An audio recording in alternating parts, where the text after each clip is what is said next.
বন্ধুরা, শুভ সকাল। চলে এসেছি তোমাদের সাথে নতুন আরেকটা ব্লগ নিয়ে। তো বলো তোমরা কেমন আছো সবাই? আশা করি সবাই ভালো আছো, আর আমিও খুব ভালো আছি। তো সকাল সকাল উঠে সমস্ত বাসি কাজ সেরে বাসন মেজে উঠোন ঝাড় দিয়ে চলে এসেছি গোপালের ঘরে। গোপালকে তুলে গোপালের প্রসাদ দিয়ে সুন্দর করে বসিয়ে দিয়েছি ওর জায়গায়। তো গোপাল প্রসাদ খেতে লাগুক, তারপর আমি বাটিটা লাভিয়ে সোজা চলে এসেছিলাম রান্নাঘরে এসে পটল আলু এগুলো কিন্তু আমি কেটে নিয়েছিলাম, সঙ্গে ধুয়েও নিয়ে রেখে দিয়েছিলাম। তো তারপর আমি ওগুলো ভাজা করব। আজকে সকালে রান্না হবে পটল আলু দিয়ে পেঁয়াজ দিয়ে ভাজা আর রুটি।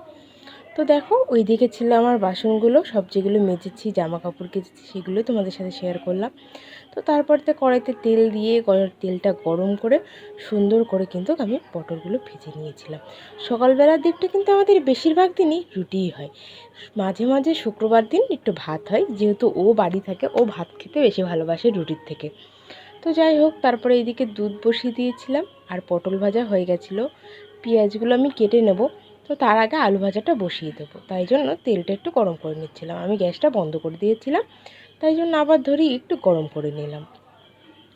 তো তারপরে আমি পেঁয়াজের খোসাগুলো ছাড়িয়ে পেঁয়াজগুলো সুন্দর করে কেটে নিলাম। আগে কিন্তু আমি পটলটা ভেজে নিয়েছিলাম, তারপরে আলু আর পেঁয়াজটা একসাথে দেবো যাতে তাড়াতাড়িও হয়ে যাবে, আর এদিকের ভাজাটাও কিন্তু আমার সুন্দর হবে। সবটা একসাথে দিলে না কিছু কিছু কাঁচা থেকে যায়, যাই জন্য আমি আগে পিছু করে ভেজে নিই।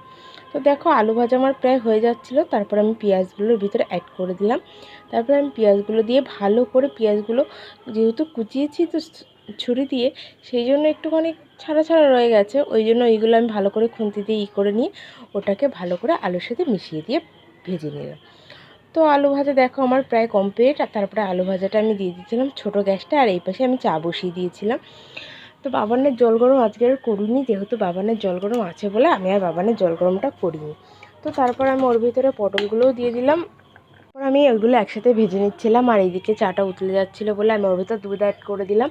তারপরে দুধটা দিয়ে ভালো করে একটু নাড়িয়ে নিয়েছিলাম, আর এগুলো কাপ আমি পরপর সাজিয়ে নিয়েছিলাম।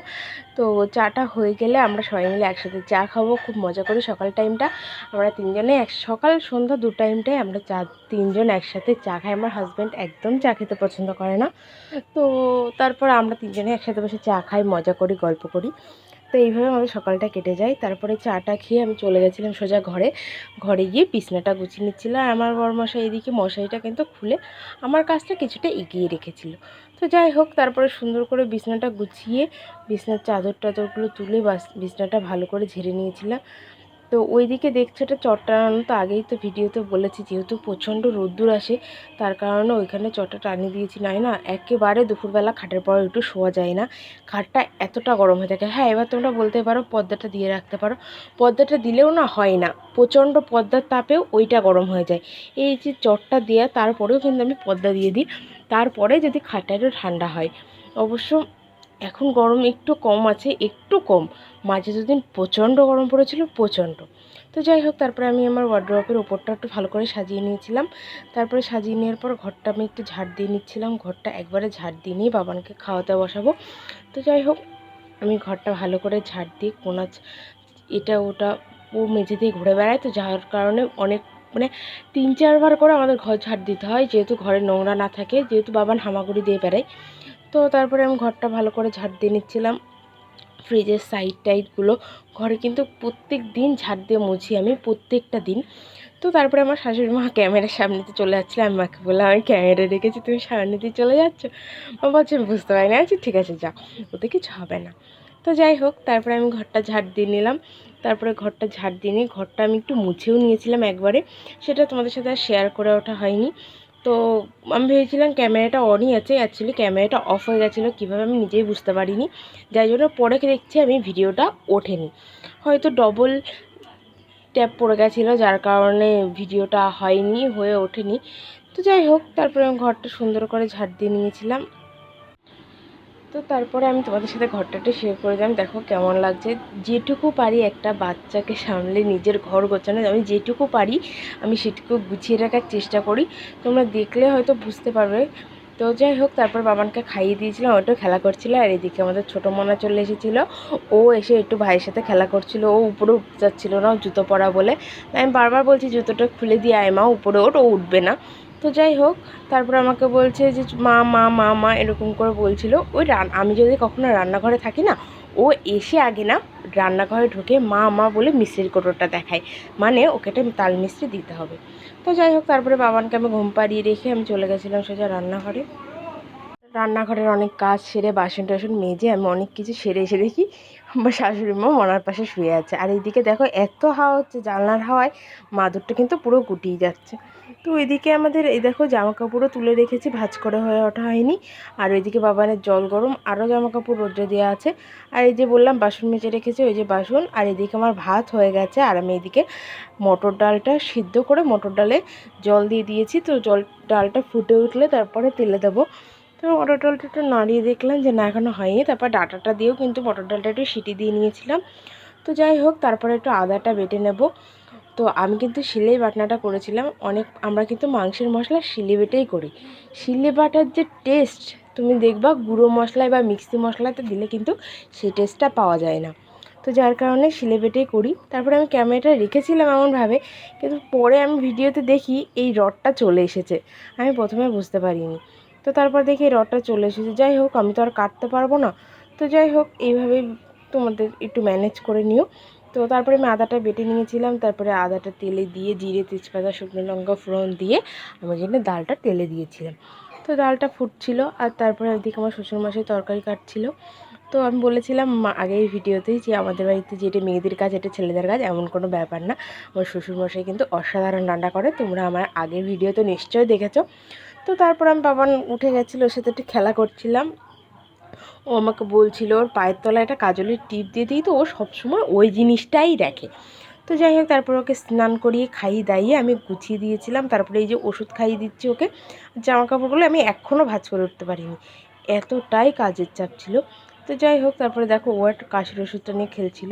তারপরে আমি বাকি যেসব জামা কাপড় ছিল সেগুলো আমি গোছাবো বলে মাকে বললাম তুমি মনাকে একটু নাও, আমি এগুলো একটু গুছিয়ে নিই। তা মা বাবানকে নিয়ে একটু ঘুরছিল, আর এদিকে আমি জামা কাপড়গুলো সব গুছিয়ে নিচ্ছিলাম।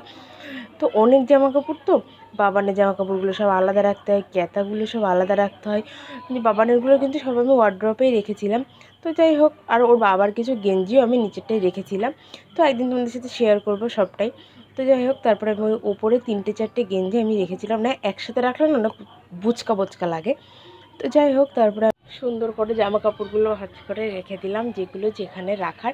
বাবানেরগুলো বাবানের ওই ওপরটাই রেখেছি, সবগুলো সুন্দর করে গুছিয়ে বিছনা চাদরটাকে টেনে, পাউডারের কাপড়টা ওপরে ছিল, আর ওই নাইটিটা আমি পরবো বলে বাইরে রেখেছিলাম। আর এইদিকে তারপরে চলে এসেছিলাম রান্নাঘরে, রান্না হয়ে গেছিলো, বাসনগুলো যেগুলো প্রথমে মেজেছিলাম সেগুলো সব তুলে নিলাম। তারপরে গ্যাসটাও সুন্দর করে মুছে নিচ্ছিলাম।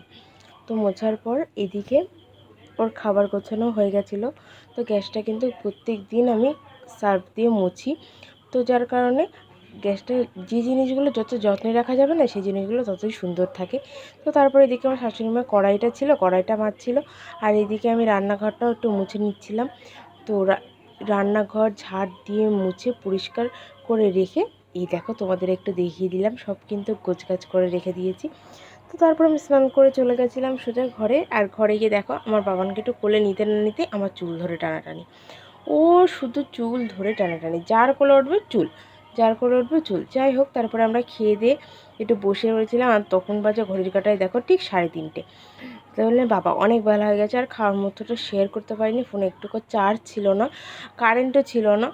তারপরে চার্জ দিয়ে বেশ খানিকক্ষণ রেখে দিয়েছিলাম। তারপরে দুপুরে আমরা একটু ঘুমিয়ে বিকেলবেলা ঘুরে টুরে, আর তখন দেখো সন্ধ্যা হয়ে গেছিলো প্রায় 6:30। আর এইদিকে আমার শাশুড়ি মা সন্ধ্যা দিচ্ছিল গোপালকে। ওই দেখো গোপাল কিন্তু আমার গোপসোনা কিন্তু আজকে ক্যাডবেরি খাবে। তো যাই হোক, ও ক্যাডবেরি খেতে লাগুক। আর এইদিকে বাবান আর বাবানের দাদা খেলা করছে দুজন মিলে। আমি যাবো এবার চা করতে, যেহেতু তো চলে গেছিলাম চা করতে। তো চা করার জন্য বাটি টাটিগুলো সব গুছিয়ে নিলাম আগে। দেখো বাটি গোছা থেকে কাপটাই হাত থেকে পড়ে গেল, ভাগ্যিস নিচে পড়েনি, তাহলে ভেঙে যেত। তো যাই হোক, তারপরে চার জলটা বসিয়ে দিয়েছিলাম, চার জলটা গরমও হয়ে গেছিলো। তো তারপরে আমি চাটা এর ভেতরে অ্যাড করব। দেখো জলটা ভালো করে ফুটলে কিন্তু আমি চাটা অ্যাড করেছিলাম। ওই যে সকাল বললাম সকাল বিকেল চাটা আমিই করি। তো যাই হোক, তারপরে চাটা করলাম। চাটা হতে হতে দুপুরে যেসব বাসনগুলো ধুয়ে রেখেছিলাম সেইগুলো একটু গুছিয়ে নিচ্ছিলাম। তো দেখো একটার পর একটা যতটা সুন্দর করে রাখা সম্ভব ততটা সুন্দর করেই কিন্তু আমি গুছিয়ে রেখেছি। তো দেখো একটার পর একটা সুন্দর করে যেটা যেখানে থাকার মতো সেগুলো সেভাবে রেখে আমি সুন্দর করে গুছিয়ে নিয়েছি। আর তার মধ্যে হাজির হয়েছিল আমার বড়মশাই। আমি বলছিলাম তুমি কি আজকে একটু চা খাবে? তো বলছে চা, তাহলে প্রথমে না, একবার হ্যাঁ একবার না, এরকম করতে করতে লাস্টে বলছে হ্যাঁ তাহলে একটুখানি দাও, তোমাদের সাথে আজকে বসে না একটু চাই খাই। তো যাই হোক, ও কিন্তু চা একদমই পছন্দ করে না, তবুও মাঝে সাঝে যখন একটু মন হয় তখন একটু খাই। তো যাই হোক, তারপরে আবার একটু জল দিয়ে নিলাম। তো ভাবলাম একটু দুধই বেশি দিই, জলটা বেশি না দিয়ে, তারপরে দুধ দিয়ে দিয়েছিলাম। তো দেখো আমার চাটা কিন্তু প্রায় কমপ্লিট। তারপরে আমি চাটা নিয়ে চলে গেলাম সূর্যা ঘরের দিকে। আর ওই আমার দিদি এসেছিল, দিদিমার নাম আমার যা, ও এসে শ্বশুরমশাই এসে কিছু কথা বলছিল। তো তারপরে চাটা খেয়ে নিচ্ছিলাম। চা খেতে খেতে ওইদিকে বাবানের বাবা আসছিল। তো আজকের মতো ভিডিওটা এখানেই এন্ড করছি, সন্ধ্যায় চাটা দিয়ে। তোমার যদি আমার এই ভিডিওটা ভালো লেগে থাকে please like comment share and subscribe করে দিও। দেখা হবে নেক্সট একটা ভ্লগে। তো ভালো থেকো, টাটা।